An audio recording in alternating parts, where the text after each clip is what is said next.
In a nonpartisan sense, as a leader, what I want to see after the election is that we work together as leaders, as people who are aware of the facts, in something that approximates what the war footing of decision-making was in the Second World War, in that you need an inner cabinet that's nonpartisan because you're facing an existential threat and you don't want survival to be a political football. And you can't negotiate with physics. We are told there is a carbon budget. We are told by the Intergovernmental Panel on Climate Change that we have one opportunity, and one opportunity only, to change the course that we're now on.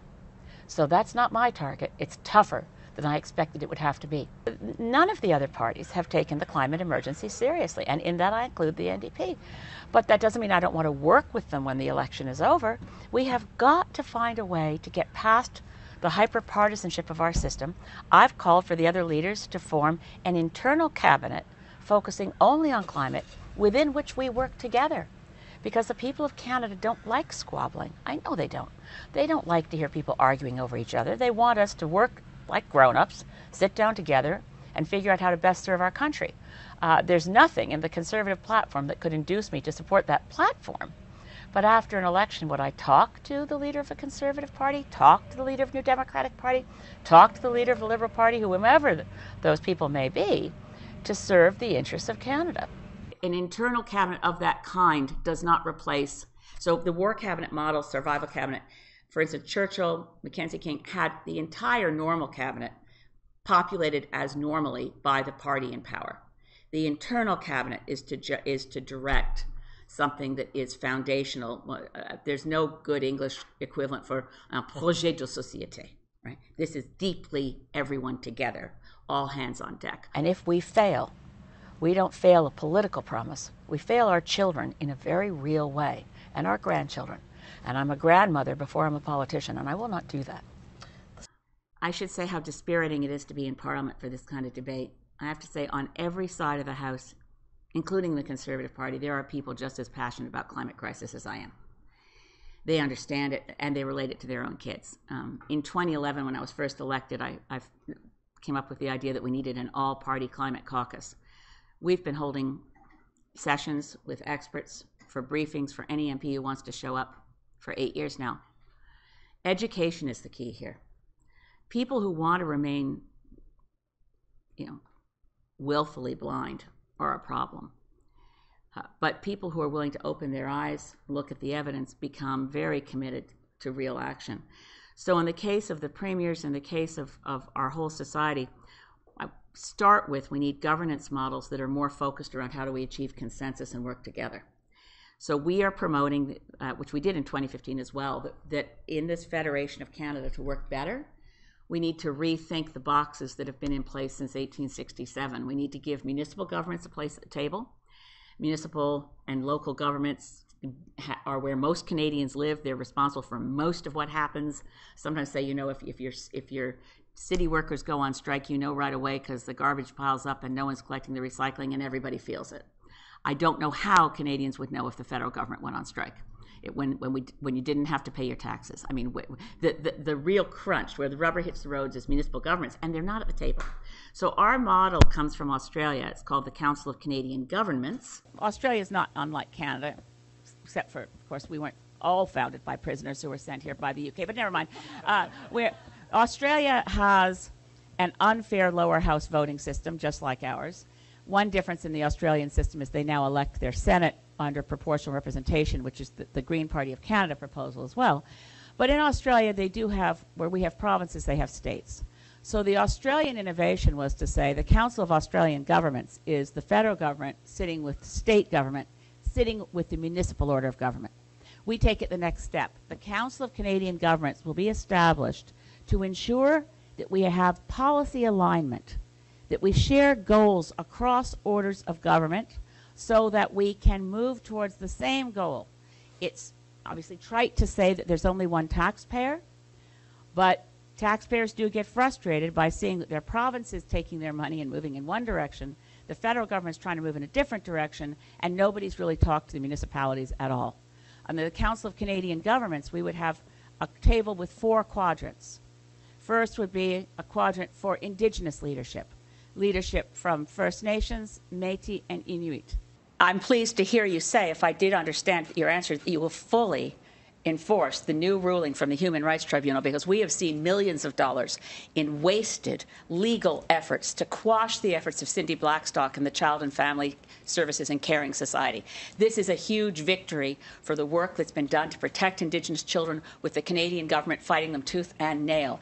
And the things you've mentioned, Andrew, are essential but not at all sufficient to meet the challenge of truth, justice, and reconciliation, which means committing to the fully, as we do as Greens, completely fulfilling the requirements and the recommendations of the Truth and Reconciliation Commission and the Murdered Missing Indigenous Women's Inquiry. We will do these things, and that's just the beginning of working for real justice, which means allowing First Nations, Indigenous, Métis, and Inuit societies that self-identify. They decide who's a member of their community, and we begin to let and encourage that we have communities and nations opt out of the Indian Act, so we can end this structural violence that is our current system of laws. I want to make sure I understand. In the case of a Human Rights Tribunal decision like this, the federal government has 30 days to decide whether to refer it to a federal court. That's right. Which means that guy, the Prime Minister, must make that decision during this campaign. Yes. You would argue that he shouldn't refer it to a federal court? He must immediately accept that this is long overdue, and Canada will fulfill long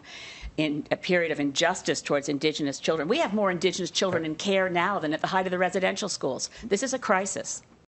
Second quadrant, municipal leadership. And we suggest that the Federation of Canadian Municipalities find a representative group with big city mayors and rural and remote representation. In so doing, we also commit significant funds to the municipalities of Canada, the continuation of what used to be called the gas tax fund. We think it should just be called the municipal fund because it's been delinked from gas taxes for some time. We commit to doing things with our municipal order of government to give them a voice at the table. So one of the things we discovered by going across the country, and it really did inform our platform, was that right across the country there's a national crisis in transportation, but because it's experienced locally, people don't know it's a national crisis. So when I'd be holding these kinds of community matters tour meetings in northern British Columbia, people would say, well, you know, we've lost Greyhound. But when we were in Saskatchewan, they said, oh, we've had a really bad blow. We've lost our bus service. In Atlantic Canada, we've lost our bus service. So here we are, a modern industrialized country where we lack the basic public transit of, say, Mexico or Venezuela, where if you walk to the bottom of a country lane and wait, a bus will come. You can wait a very long time to try to get from Prince George to Vancouver. There's no bus.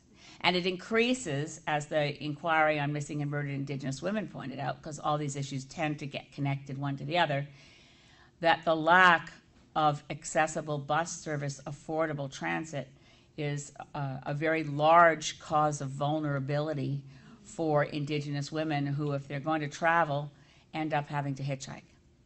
This is not safe. We're a modern industrialized country. We should be able to have proper transit. So these things all informed our platform. And they do interconnect, right? The Missing and Murdered Indigenous Women's Inquiry also called for guaranteed livable income, which is one of our core policies to eliminate poverty, and one that is very parallel to the approach of the Green Party of Manitoba and how we eliminate poverty. The provinces are represented in the third quadrant. The Premier of Quebec, François Legault, said this.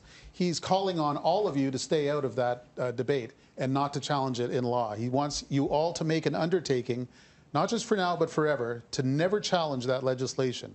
Quebecers, he says, have decided. He's going to get what he wants, isn't he? Ms. May first.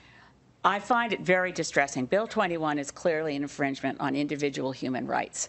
We also have a situation where our federation, as someone who believes I am competent and fully able to be Prime Minister, I take it very seriously. When I look back at our history of divisions within this country, separatism within Quebec, I don't want to fuel. I want to work to find a way that ensures the rights of every Quebecer wearing a hijab or a turban or a yarmulke, that they're actually protected.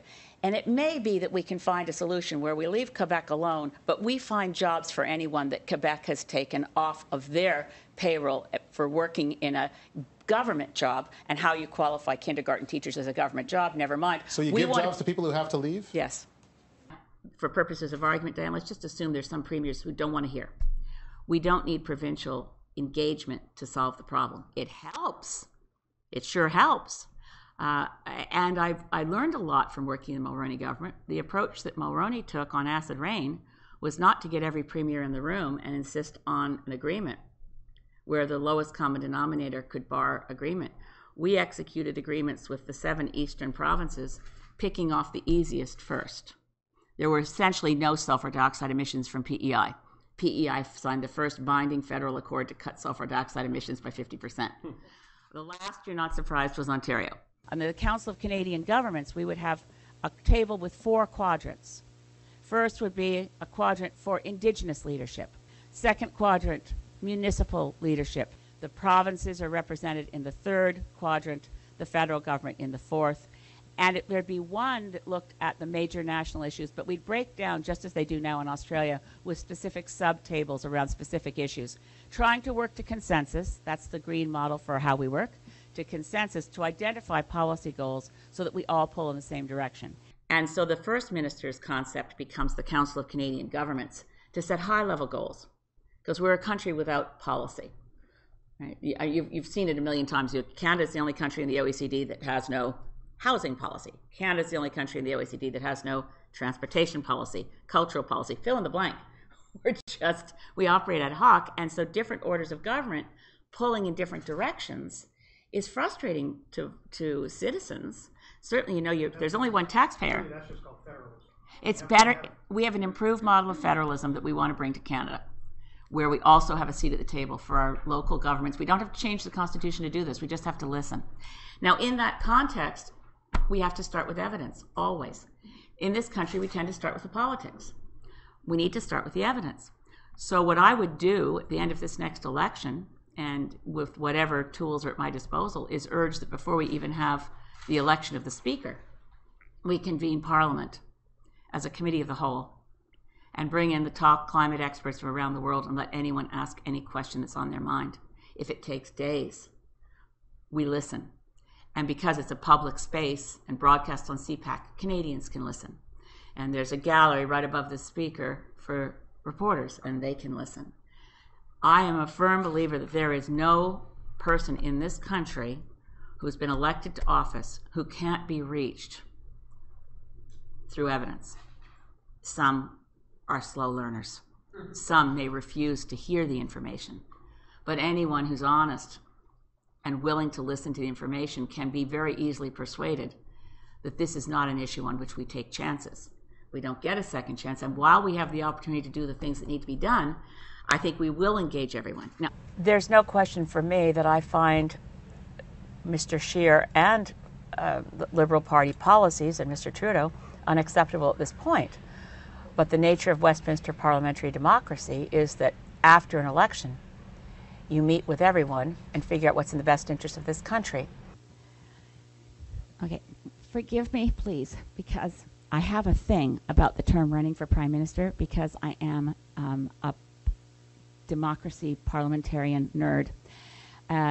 No one runs to be Prime Minister in this country, but we've been presidentializing our system at our peril.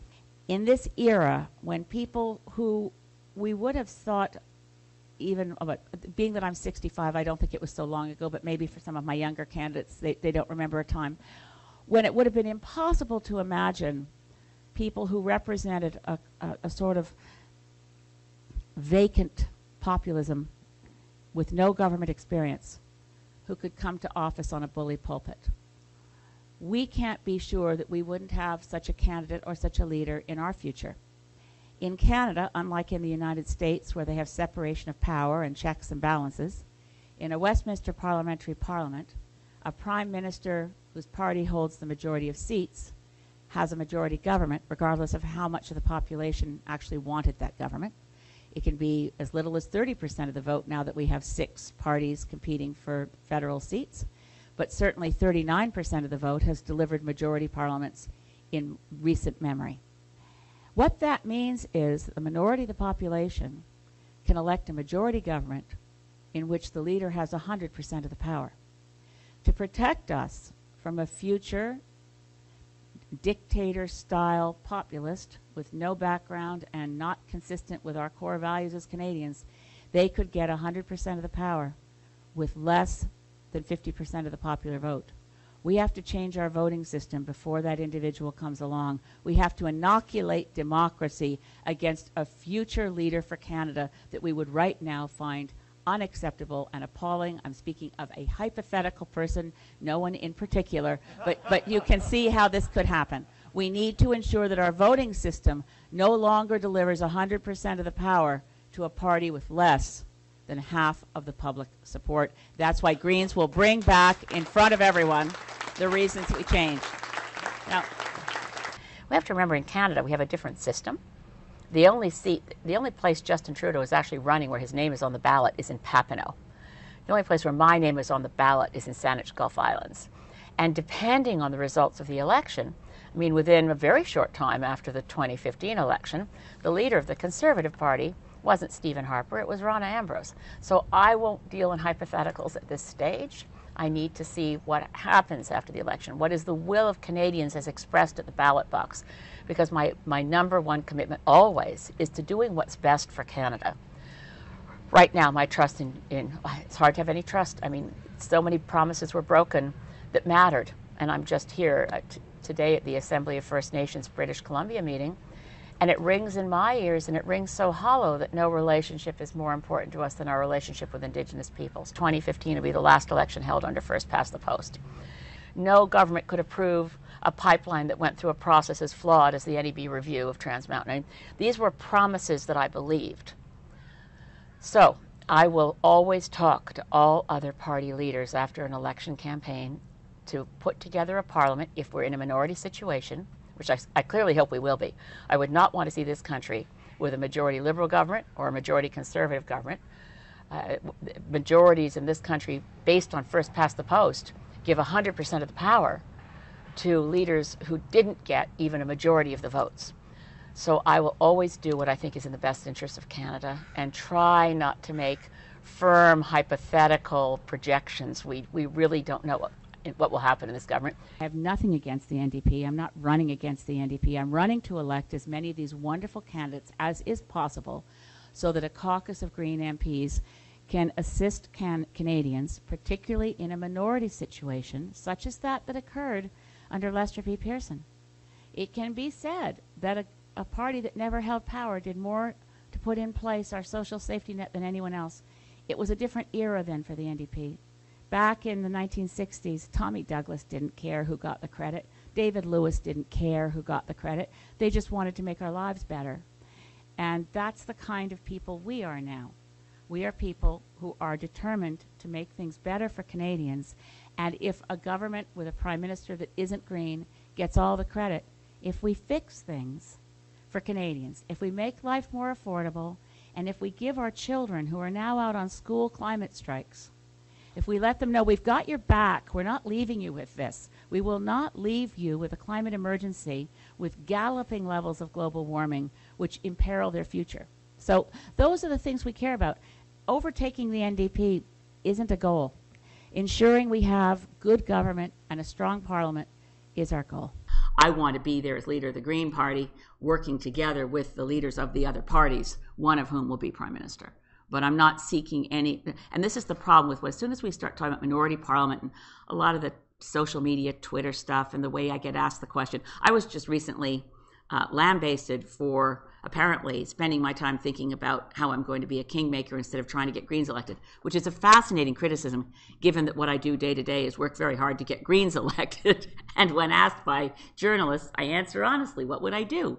In a minority parliament, Greens around the world, my colleagues around the world, and I'm by the way, I'm co-chair of something called the Global Greens Parliamentarians Association. There are 400 elected Greens at the federal level around the world. I've got lots of friends to go to talk about what did you do in New Zealand? How did you negotiate? What did you do in Sweden? How did it go? Those kinds of questions. And I don't have to go outside the country to ask Andrew Weaver, how did you negotiate? Yes, they talked to the BC Liberals. Yes, they talked to the BC New Democrats. My friend Bob Brown, leader of the Green Party of Australia, yes, he talked to Labour and Julia Gillard. Yes, he talked to the right-wing coalition that was clearly never going to take climate action. But you talk to everybody. But Greens are never in it to get something for us. We're not trying to get a better perk, some little position that will, some crumb off the table. When we're talking about survival, all we want is to ensure that whatever government is formed following this election is committed to the survival of our children with concrete steps that we can count on. And if they're not, they won't pass the first confidence vote on the speech from the throne. We will bring down any government, regardless of its composition, if there is a failure to respond in a concrete, committed, and serious manner to the climate catastrophe. My target, it's driven by science, and you can't negotiate with physics. We are told there is a carbon budget.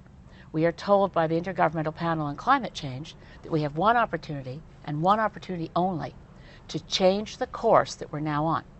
So that's not my target. It's tougher than I expected it would have to be. We will bring down any government on the very first confidence vote if there's a failure to take the climate emergency seriously, by which we mean that we must hold global average temperature to no more than 1.5 degrees, which means a doubling of the target that Canada is operating right now. We're operating under the same target Stephen Harper left in place. It's the same target Justin Trudeau says is important, same target as Andrew Scheer. And while the current target is 30%, Jagmeet Singh wants to take it to 38%. It must be a 60% cut by 2030, or the window of opportunity on our kids living in a secure human civilization that can respond to the climate catastrophes that are coming. No matter what we do, we're in for a rough ride. Here's the thing. In the minority Liberal Parliament of Lester B. Pearson, and when people say, oh, a minority parliament, what could it do? With cooperation, you can do anything. You can do anything if you don't care who gets the credit. And that was the way Parliament used to be. So in the 1960s, under Lester B. Pearson, we got our universal health care system, the Canada Health Act. We also got the Canada Pension Plan. We also got unemployment insurance. We also got student loans, but with no interest attached.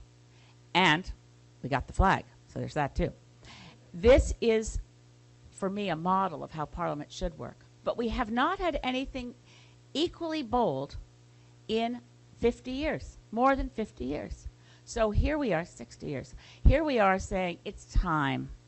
It's time to bring in the piece that should have been in the Canada Health Act from the beginning, universal pharmacare. It's time to bring forward where something that's so bold, but it is necessary. We are wealthy enough as a country to actually eliminate poverty. It will take more than we hope to do it in the first term, but it takes cooperation provincially and federally. So guaranteed livable income for all is something we can and must do. One reason is we're going to be facing artificial intelligence, and in the world of work, things will be changing. Other parties may design their platforms based on looking in the rearview mirror. We're looking ahead, we're seeing what's coming. Artificial intelligence is coming, we've got to be prepared, and a guaranteed livable income is one of the most important ways we can inoculate our society against disruptions for which we're not prepared. We also must move ahead to look at what's coming at us, which is the climate emergency. And most of what people have heard us talk about so far in the campaign has been related to